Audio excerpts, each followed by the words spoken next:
બાપા બીજો પ્રશ્ન છે કે જો શાસ્ત્રીજી મહારાજે આ દ્રશ્ય જોયું હોત કે અક્ષર પુરુષોત્તમ મહારાજની મૂર્તિઓની લંડનમાં નગરયાત્રા થાય છે અને તેમના પ્રિય શિષ્ય એવા પ્રમુખ સ્વામી ત્યાં વચ્ચે બેઠા છે, તો તેઓના મનમાં શું વિચાર આવે?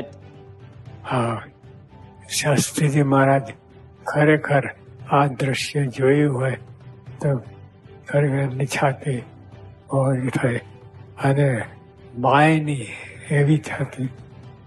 કેટલો આનંદ કે સ્વામી શાસ્ત્રી મહારાજે કેટલું કષ્ટ ને કેટલો ભીડો વેઠીને આ મૂર્તિઓ પધરાઈ.